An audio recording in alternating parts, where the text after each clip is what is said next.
Welcome everyone to today's speaker series session. My name is Lale Welsh. I'm the CEO of NDF.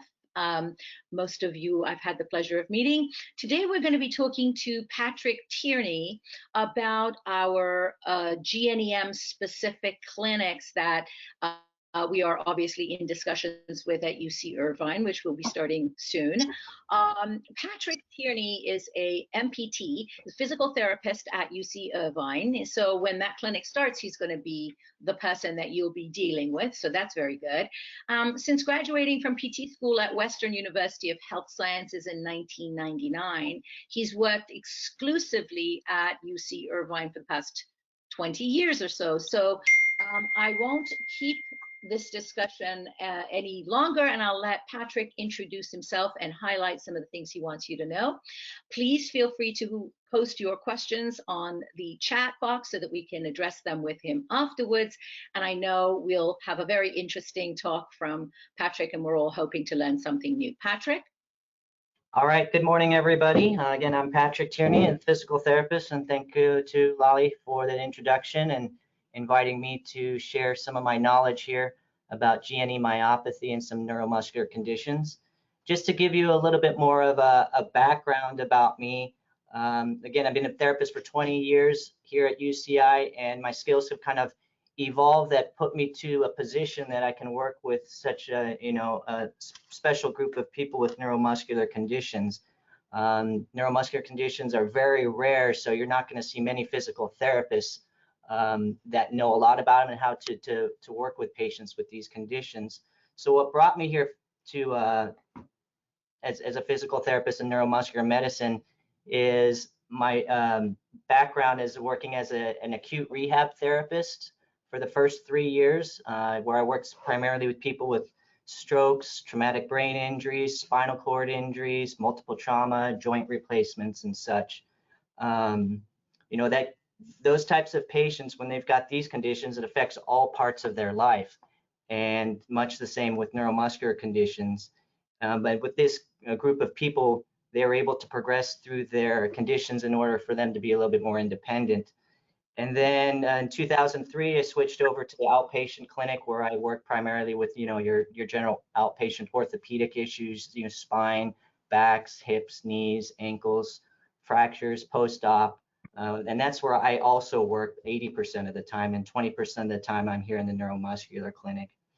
And so because of my background, my deep background with rehab, in 2007, Dr. Mosafar invited me to help him out with his clinic with mostly neuromuscular and ALS clients. And so I've been doing that for 13 years. And then as his clinic grew, he has many research studies going on, which needs physical therapies input to run some of the tests. So that's where my background has grown even more with people with neuromuscular conditions. So I've been involved with research studies for people with Pompe's disease, inclusion body myositis, GNE myopathy, which that was with Ultragenyx 5 years ago, spinal muscular atrophy, and the current study that I'm helping with is people with Charcot-Marie tooth. So that's my background. So we will move on here. So basically, just to start off, I don't have any financial relationship with NDF. And today I'll present how physical therapy assists in optimizing function and prescribing exercise in people with GNE myopathy. Okay, so my goals here are to convey the expectations of physical therapy and to convey the role of physical therapy in people with GNE myopathy.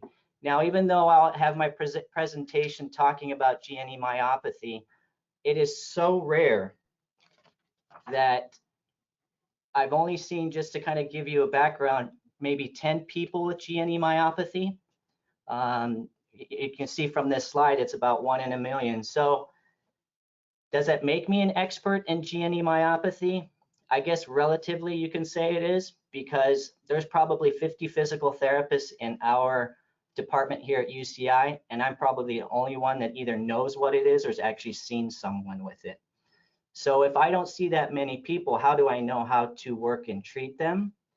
Well, I'll be talking in general terms about neuromuscular conditions, and I've seen thousands and thousands of people here in the clinic that have things such as Charcot-Marie, myotonic dystrophy, Becker's, ALS, PLS, IBM. So I take the concepts of a neuromuscular condition, which it's a progressive disease, that I've learned from all my patients and still apply it to GNE. And we'll talk about that as I go through the presentation today. So another thing that comes up is, I guess, physical therapy and occupational therapy. I guess that's something I can address at this point.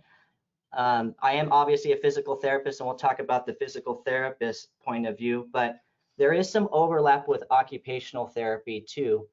Here in our interdisciplinary clinics, we run them on Tuesdays, and there's a physical therapist on board, there's a social worker on board, a speech therapist, respiratory therapist, a member from the ALS Association, and a member from the MDA Association. And together as a team, we help provide care for people. Well, we don't have an OT in the clinic, but I help screen for the OT needs. So if we want to break it down, physical therapists, just kind of think of from the waist down. This is very general. We're going to work on check the strength in your legs. So we're working on legs for strength. We're looking at your balance if you're falling. We're looking at your walking if you need any assistive devices. Whereas the occupational therapists kind of take more of the upper body and self-care activity. Now, when you think of the word occupational, most people think about work, right? Employment. Does not pertain to that. It pertains to what activities occupy you during your day. So that could be getting dressed, taking a shower, using the toilet, brushing your teeth, your grooming, managing your kitchen activities.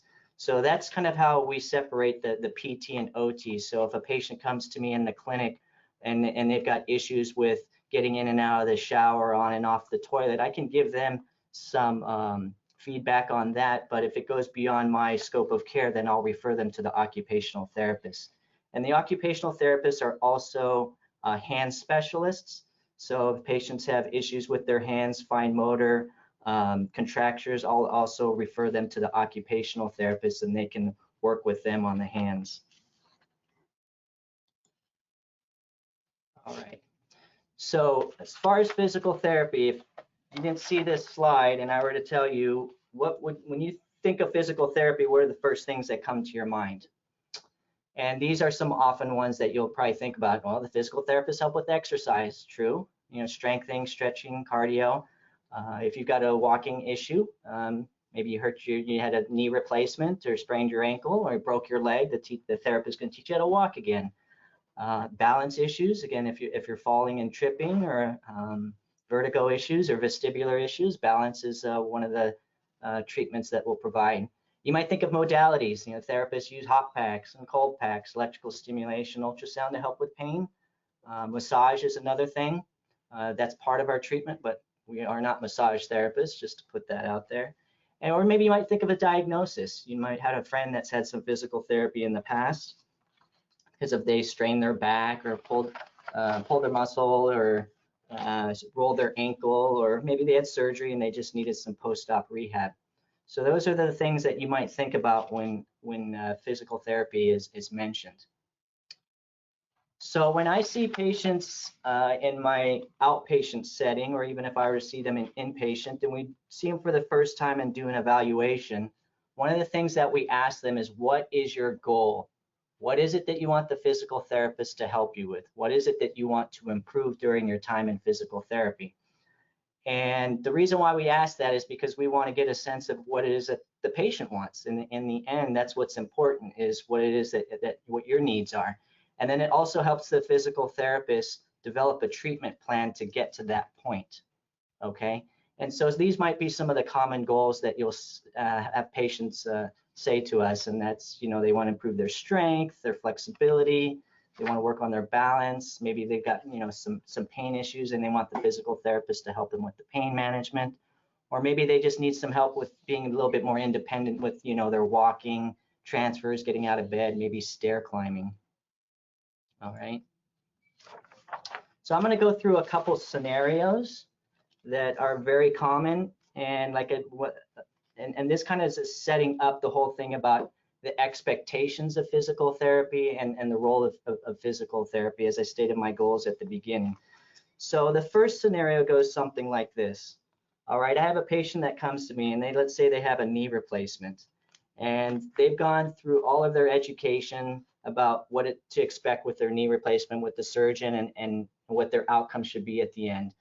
And so I do my evaluation. We find that the knee is stiff, we find it's weak, obvious, and then they're walking with the walker, and the goal is for them, they want to be able to walk better and get off the walker. So we go through our 10 to 12 visits, 2 to 3 months of physical therapy. We get that knee stretched out, we get the quads and the hips stronger, we help them go from their walker to their cane to nothing, so eventually that they're out walking and pretty much doing their activities as they were doing before. So that's a positive outcome in terms of the goal was set by the patient. They would want to be able to walk at the end, and the therapist saw that and got them to that point. All right, that's kind of your standard run of physical therapy if you're dealing with someone with a stroke, spinal cord injury, a neck strain, an ankle sprain, that we're going to take them through a rehab process so that at some point they get better than where they started from.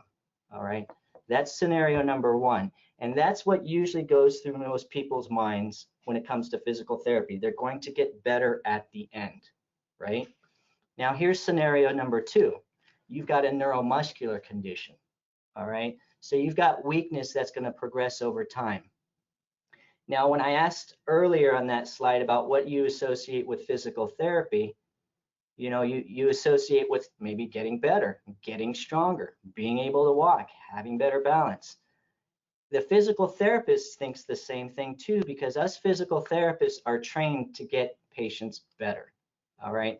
My first 13 years here at UCI, or 8 years at UCI, that's what I was trained.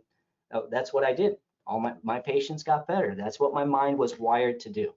And then I come along to a neuromuscular clinic where we've got patients that have a progressive disease.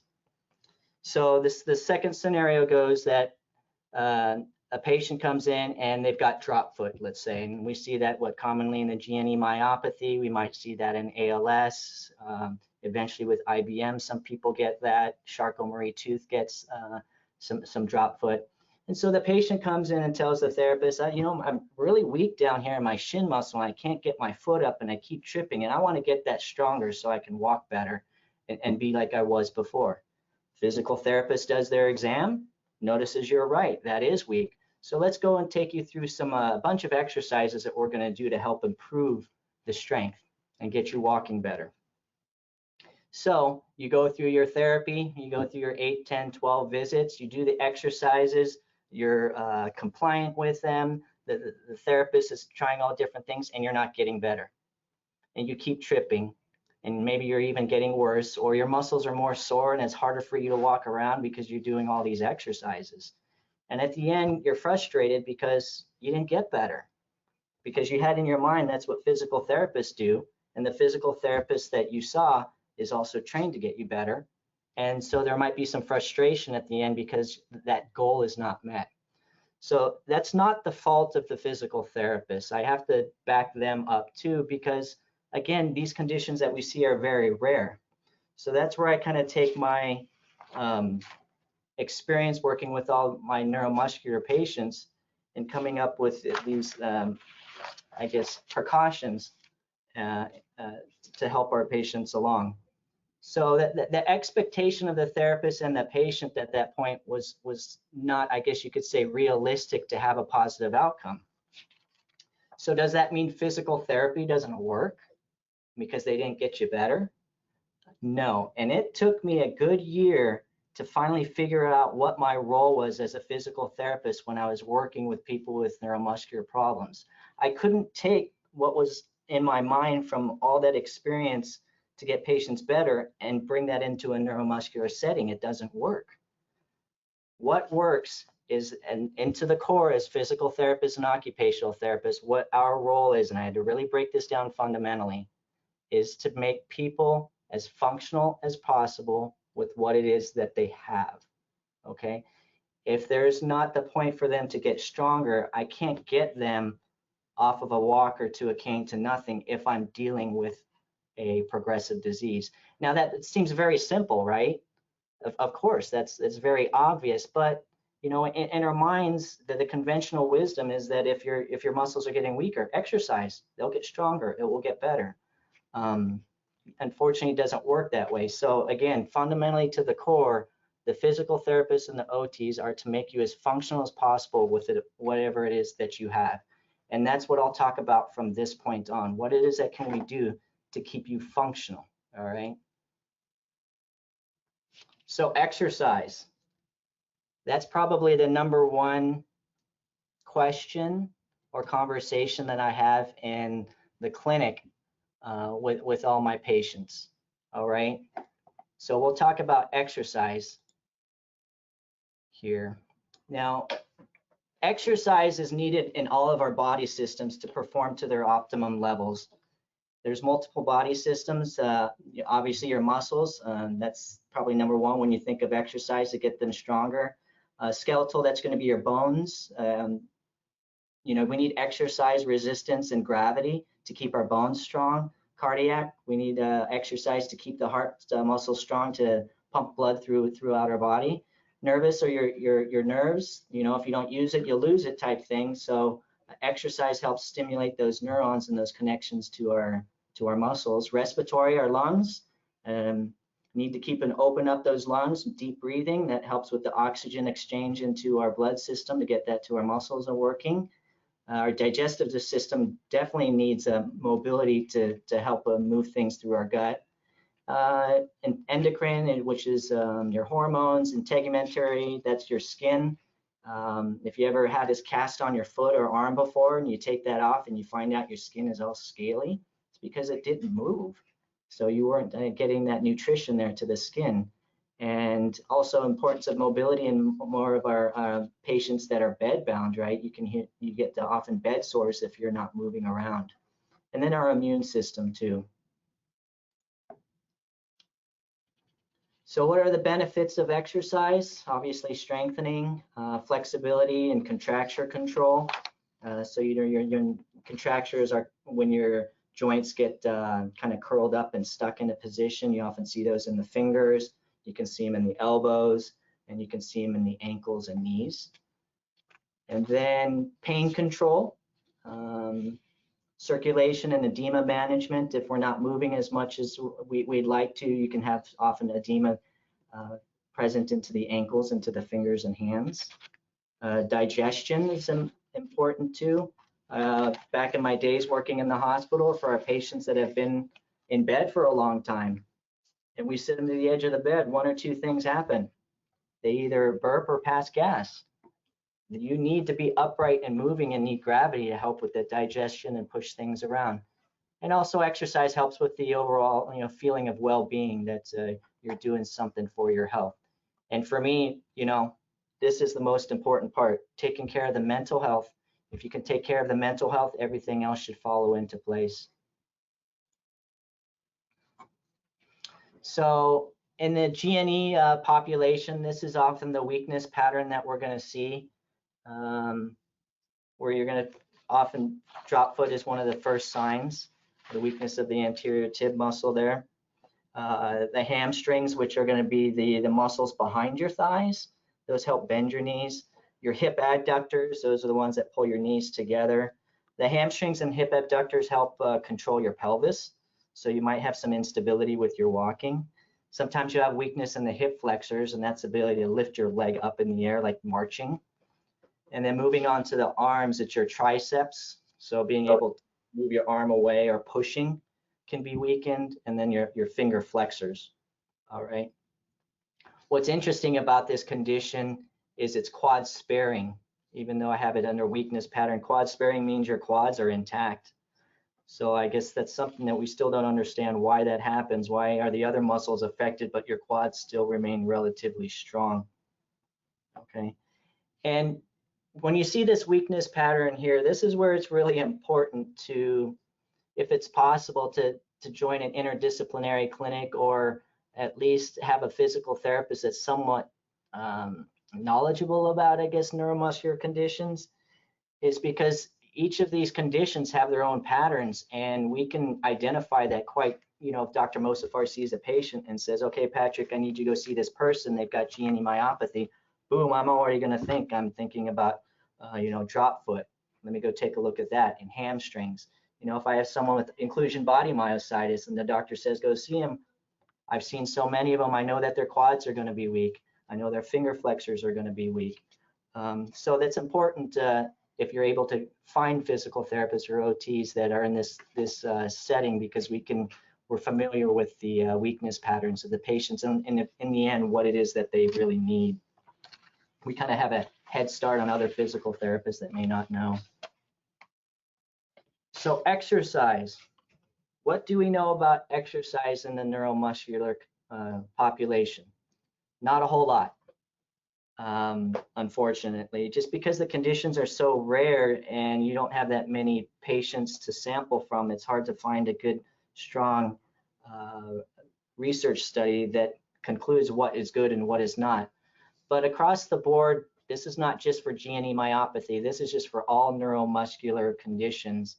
And this is what I educate my patients with, is that the research is inconclusive. That high intensity exercise is not good, but mild intensity is. So I guess that could be a relative term, and that's something we can discuss more specifically in the clinic. What is high intensity and what is low intensity? But the mild intensity is good on muscles that have anti-gravity strength, which means if I lift my arm, I'm lifting it all the way up against gravity. So I'm relatively strong there. If I can't lift that arm past here, I don't have enough strength against the gravity to lift it up. So I'm not going to be doing a whole lot of resistance exercises on that body part that can't lift up. So the idea is that, in order to, in normal muscles, to get them stronger, what you actually do is you physically have to break the muscle down. You actually have to take it to the point of failure. So if I were to do bicep curls and I got a 10-pound weight, I would take and do, my 2 sets, 3 sets of 10. And if I get to that point where I just can't lift that last one and drop it, I'm getting to that point where I'm actually physically breaking the muscle fibers. And what the body does in response, if it gets enough of that stimulation, is makes the muscle stronger. Okay? It's very much the same as if you were to, let's say, work in the garden, or you're in your garage working with tools, and you get blisters on your hand, right? And the skin breaks and it pops.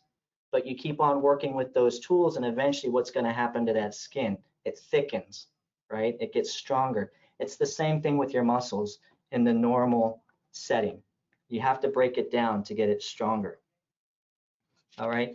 And then the idea with, we don't want to do that, obviously, with people with neuromuscular conditions where their muscles are already compromised. We don't want to get to that point where we break those muscle fibers, because depending on your condition, that may not heal, and now you're kind of left with more weakness.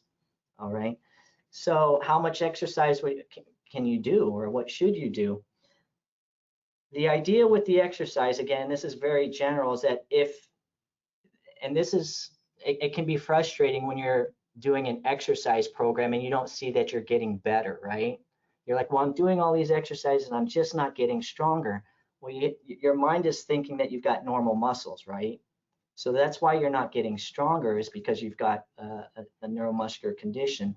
So what you got to think, and it's very hard, is that if you don't do any exercises, I'm going to get my hand here, this is just what's going to happen with your function. You're going to move along, and then you've got a steeper decline in your function.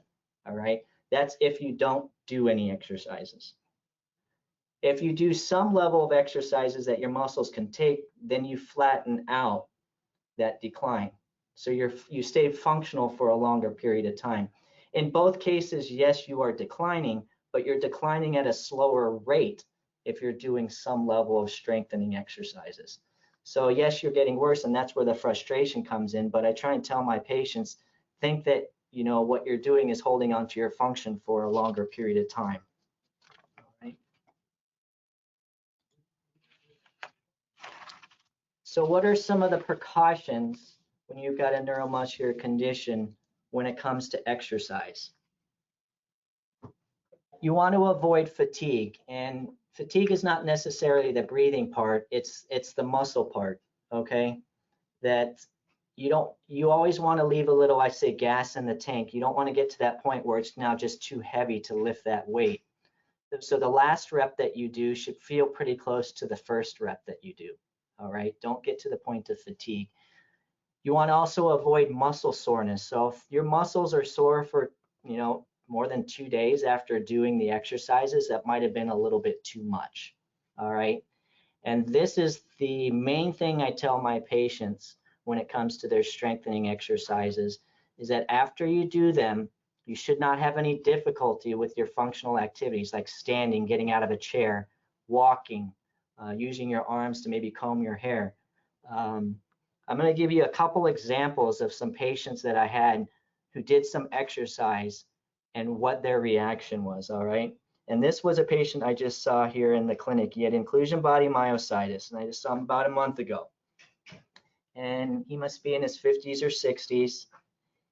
And he's walking with a walker, and he uses, I believe, like a scooter for longer distances. So he had come to me about, I would say about 5 or 6 months ago, and he just really wanted to exercise. He says, Pat, I'm not moving around. I'm just in the chair all the time. I can barely walk. I just want to do something.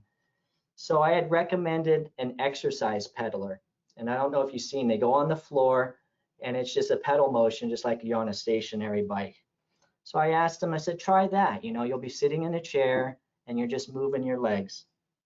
So I saw him about a month ago, and he said, Pat, I got that pedaler.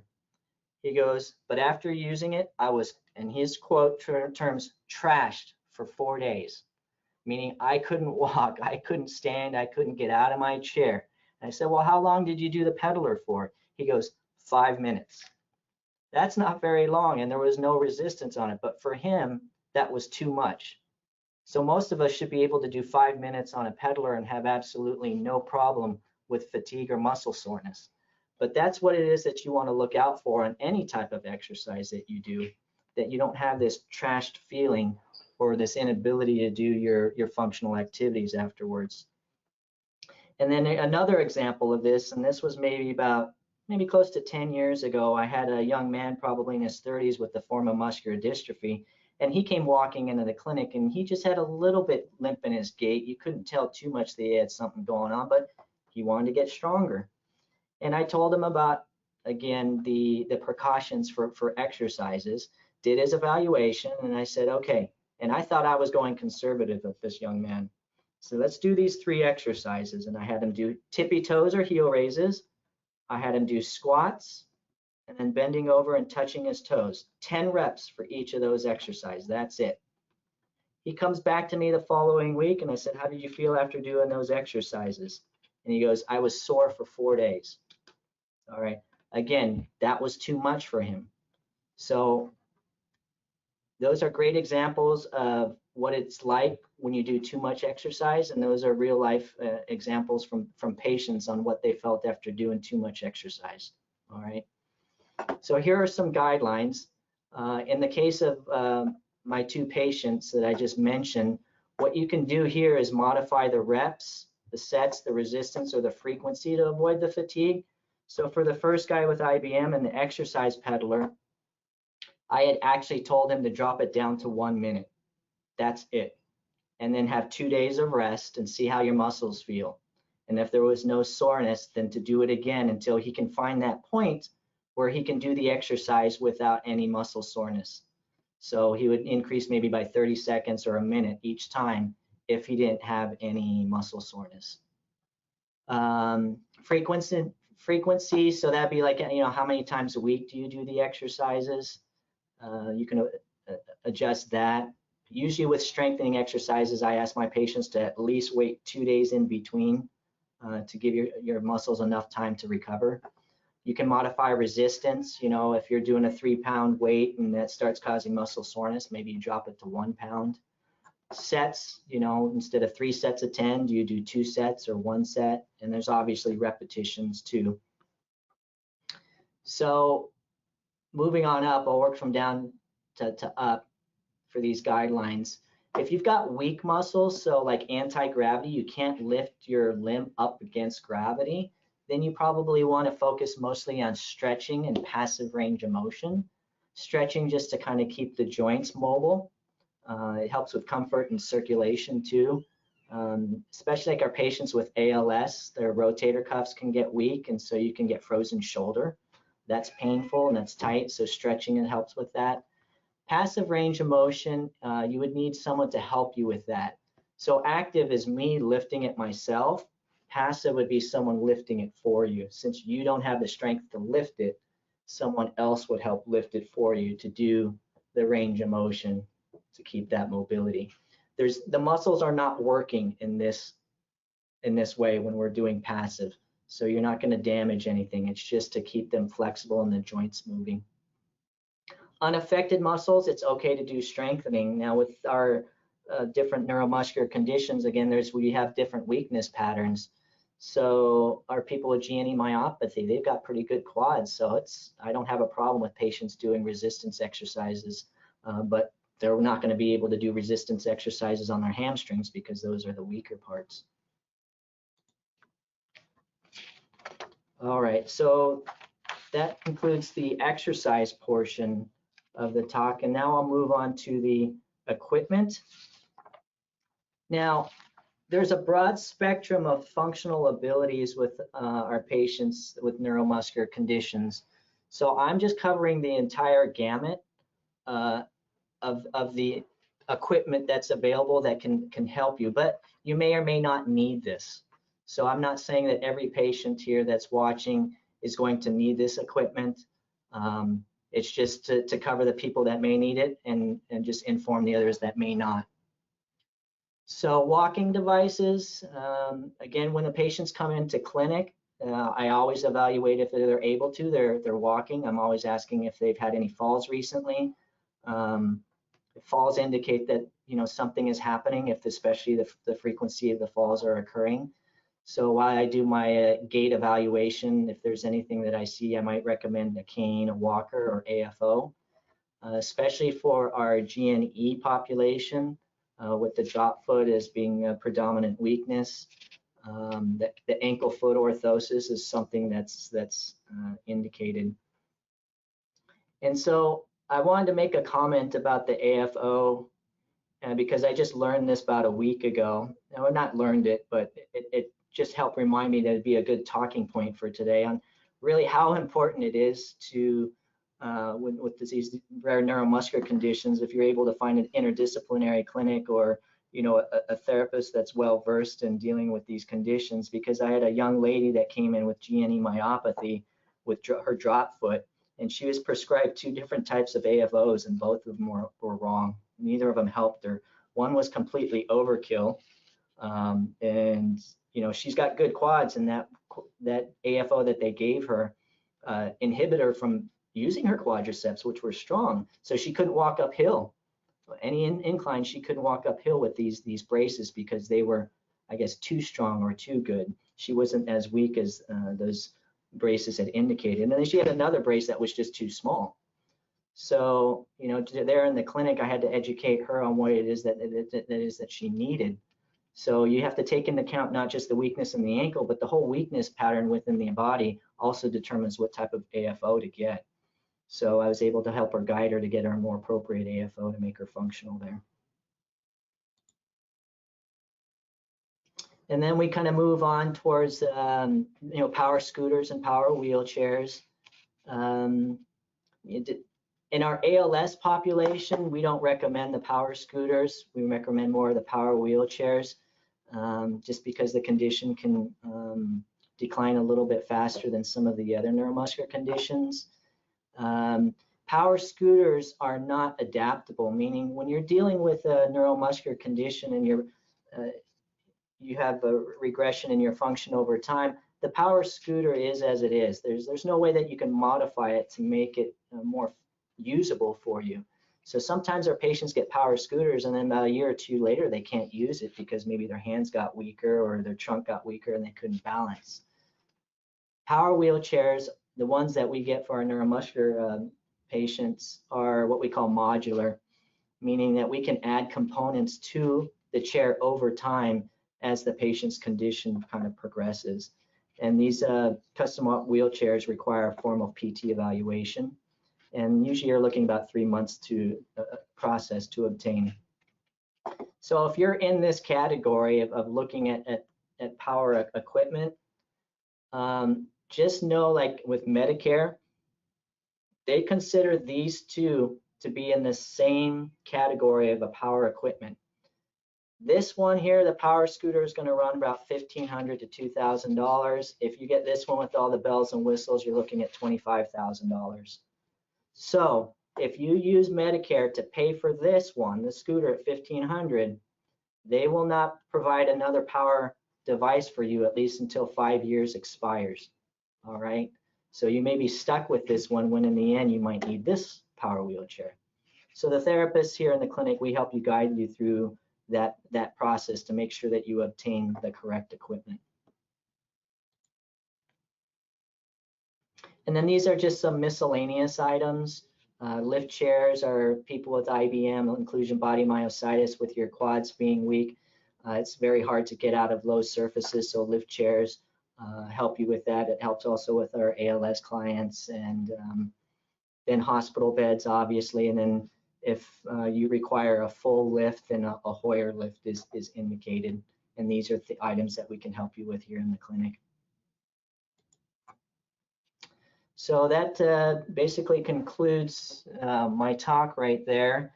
And so I just wanted to say that, that PTs, in the end, I guess we're used to maximize your function, right?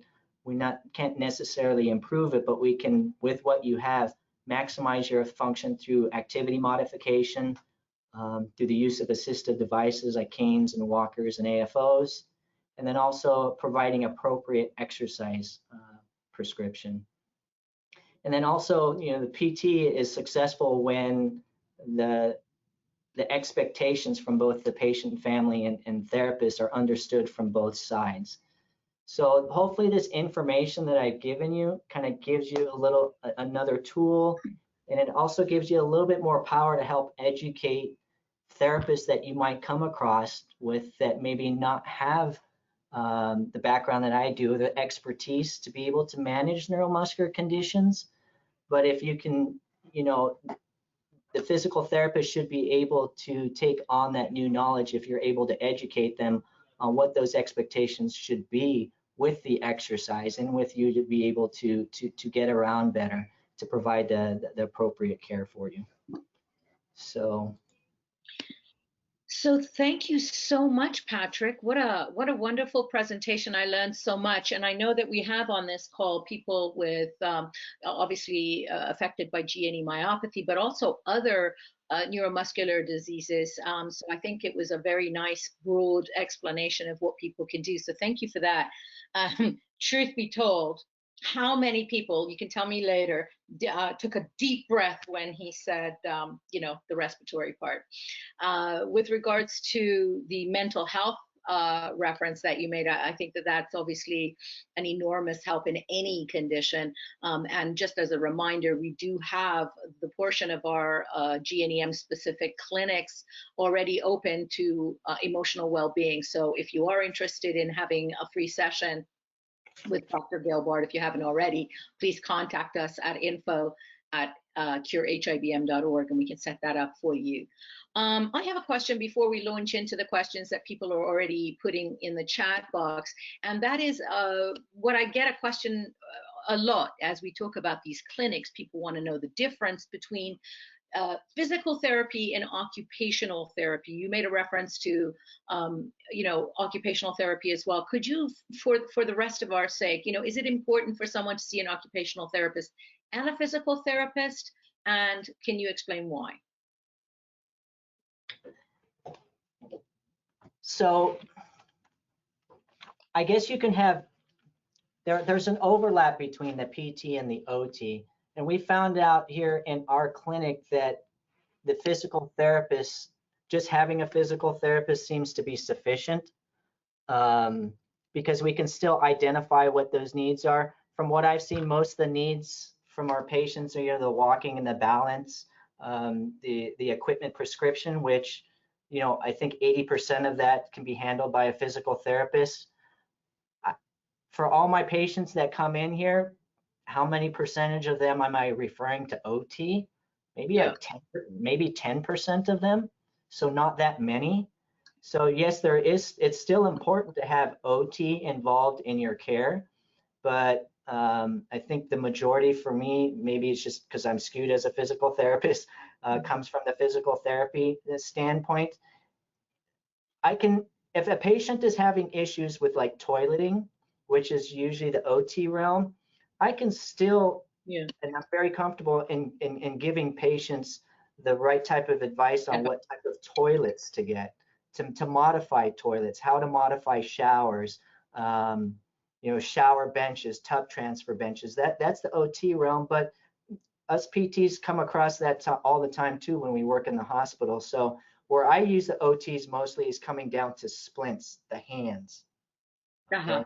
If they're having issues with contractures or droppy wrists that they need more support, that's where most of my referrals to OT is going to be for the hand issues. But the functional gross motor stuff, the PTs can handle that part. I see. So OT, toileting falls under OT, and I understand a little bit now. We had a very nice presentation about these kinds of things by our certified patient advocates last weekend, a couple of weeks prior to that, with Tara Vogel, Amy Curran, Imad Kazim, and others, Mangesh. If for those of you who want to drill down further in that, there are videos in our video library at curehibm.org. You can go and see. The questions are coming in privately on the chat box, so I'm going to read them to you. Again, if you have questions, please feel free to share them either privately with us if you don't want your name mentioned, or to the entire group. I have a question here. It says, with regard, she says, somebody says, I think that ligaments behind my knees are overstretched. There is not a natural bend to my knees. Is there an exercise in particular to heal these ligaments? Unfortunately, if it's a ligament problem, ligaments don't have a blood supply to them. So if you don't have a blood supply, you're not going to have healing. So if you look in the place of, you know, just like the sports industry, if someone tears an ACL, then they need to have reconstruction of that ligament. So if you've got a ligament problem, if you can't have surgery. I see. So are there any, okay, so I guess I'll save my question for the end, but Tara Vogel has a question here. Says, can you tell us what exercise we can do to strengthen our hip flexors? So depending on what level you're at, you can be sitting in a chair and do marching. So raising your thigh up towards the ceiling. If I back up, if you do it from a standing position, it's raising it up this way. That's your hip flexor. Okay. So again, if you've got full anti-gravity strength, you can do it from a standing position if you don't feel like you're going to fall. So that's going to be the most aggressive, followed by doing it in a sitting position because you're still doing against gravity. So marching. If you can't lift it against gravity, then you want to lie on your back and do something called a heel slide, where you slide your heel and bend your knee up and down. So your leg is supported by the bed and you don't have to fight gravity as much. And doing these exercises doesn't take away from anything if you're hanging on to something, if you need to, right? If you can lift yourself up and you have your quadriceps are spared in GNE myopathy, if you are able to raise your leg and you're hanging on to something, it won't take away from that exercise in any way, right? Not at all. Safety first. We don't want you falling. Right. So if you've got to hold on to something, then by all means, hold on and then isolate that hip flexor. So then for particular questions with our disease, for people who have, there obviously because it's progressive, there's a variety of people at different places within that journey. For a newly diagnosed patient with you call it drop foot, we've always heard foot drop, so drop foot.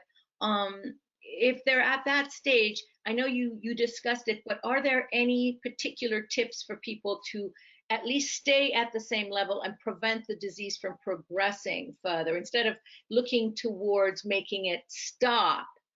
I think you've done a good job of managing our expectations that to just prevent, to slow down the progression. What tips in specifically for that can you give people to strengthen maybe their ankle or their wherever that's coming from?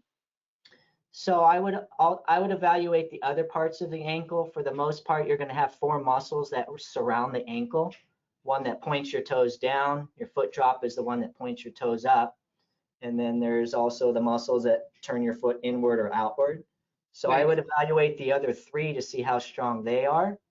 And if they've got relatively good strength, where I feel like they could benefit from some resistance exercise, I would start strengthening the other parts of the body that are still strong to help support the muscle that's not. Unfortunately, there's not a substitute for the foot drop for the muscle that brings it up. So if we need just to put, you saw the picture of the AFO, right? And that seems to be a little bit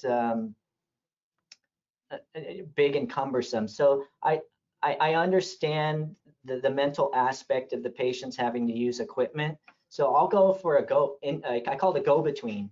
All right. If you're really flopping that foot down and dropping, but you really don't want to use this AFO yet, then use up a lace-up ankle brace. That's what I call a good go-between. All right.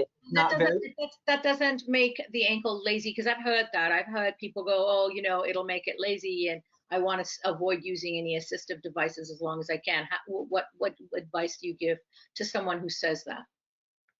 If you're falling and tripping and spraining your ankle all the time, you need to wear a brace. Okay. All right, because now you're sacrificing your safety because you want this ankle to come back or get better. And so if you want to go that route and you stumble and fall and break your hip, was that a good trade-off?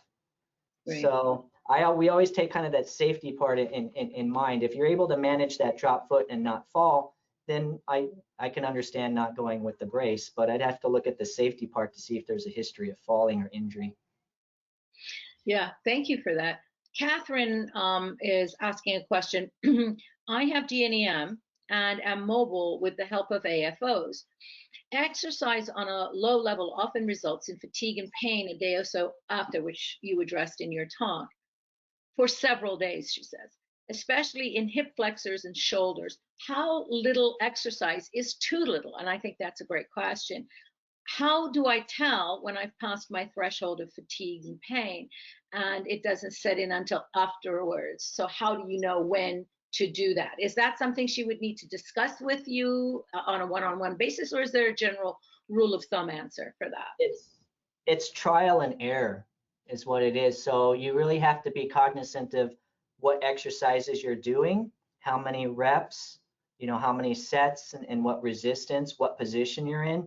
You can write it down if you can't remember them all, and then really monitor your body for the next 24 to 48 hours. And if you're really sore after those, then go back to what it is that you did and modify that. Drop down the sets, drop down the reps, drop down the frequency until you can find that level where you're not going to have that residual fatigue and pain. And then sorry. I just wanted to address her question about, how little is too little, how little exercise is too little. How? In other words, if everybody, if she just does the one rotation of her foot and it hurts, is she to do no exercise? Then you move on to passive. Okay. So that's where someone else is moving that ankle for her, because if it's causing too much pain for her to engage those muscles, then we need to shut the muscle off, but still maintain the flexibility and the circulation in that joint by doing it passively now. I see. So that's when a caregiver would hold her foot and rotate it for her. Exactly. So that's the point now where you're moving from active to passive. All right. So when we think, just to clarify, exercise is not always active, meaning you're doing it, whether it's against gravity or with weight. If that's not something possible, then we change the type of exercise to passive. Right.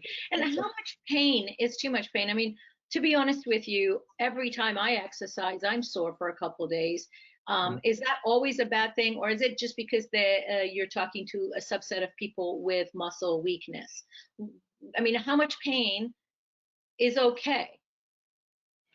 Usually, I mean, just as a general, even with all my even orthopedic issues and stuff, I try and not drive the pain if you use an analog scale between 1 and 10, 1 being very little, 10 being severe, nothing above a 5. That's usually my rule of thumb. Try and keep it under that 5. And again, you also want to fall back on your function. If you have soreness and you can't get out of a chair, you can't get out of bed or climb the stairs or walk, that's the other thing that you're also looking at, okay? Because in the end, that's what's the most important, is the function. If functionally you can still do all those things and you keep your pain a little below a 5, you're okay. But if you functionally can't do those activities because of the exercise, then you're not doing yourself any service. Well, I think that's an important distinction. Thank you for clarifying that. So some pain is okay and actually just a sign that you've done good exercise, but too much pain where it keeps you from doing what you need to do, that's when you know you've gone too far. So I hope that has addressed your question, and Catherine. And so let's see, I think we are out of questions unless anybody else has one. But I just wanted to really, really thank you so much for this very informative talk.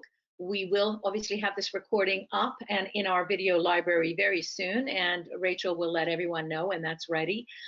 Thank you again, Patrick. We look forward to seeing you again, and hopefully maybe even do a presentation for caregivers to do passive exercising with their patients. So thank you so much. As always, we really appreciate your participation in the live broadcast so that you can ask your questions, and we look forward to seeing you next week. Thank you, Patrick. All right. Thank you, everybody. Have a good day. Take care. Bye-bye.